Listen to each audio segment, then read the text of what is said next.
Borana community lives along the lower river basin. They are nomadic pastoralists as well as practice small-scale farming along the river bank. As climate changes, rainfall is less each year and the Wasonyiro that waters their herds on recent years dries up for up to 6 months in a year.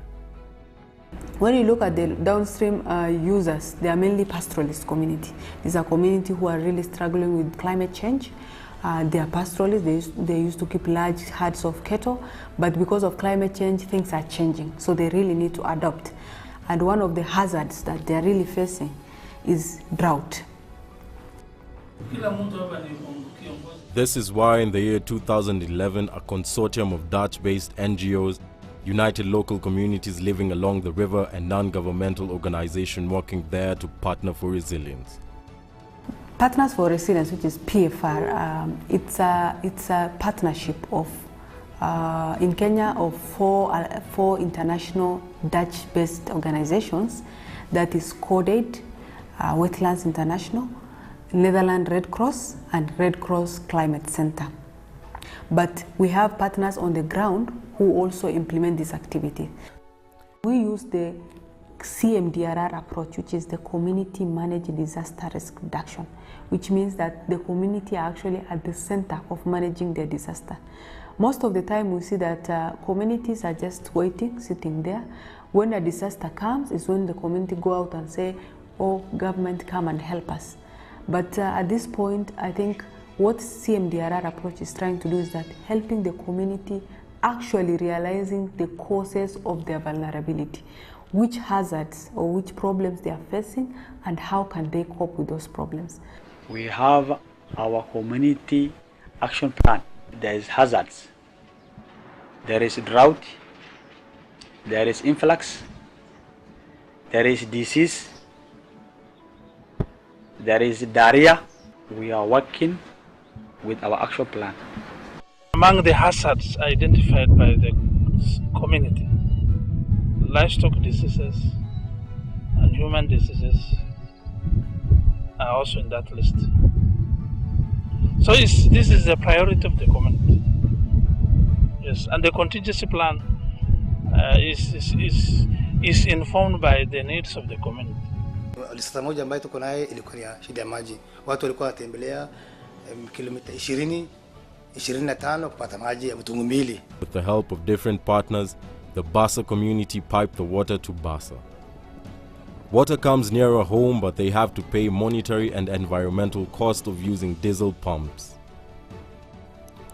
Before we are using generator, we have now a solar pump, which is now pumping water from the borehole to the main tank at Alango.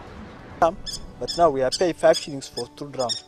Kwa sababu iko maji, watoto wanakula chakula kwa wakati mzuri, afya nayo imeimarika, watoto wamekuwa, wakina mama wale wamekuwa wametembea kutafuta maji hasa wamerudi nyumbani, wameanza kuchangia mambo ya maendeleo. With water at their doorstep, these school children are now helping the world save the environment. To them, going green is planting trees.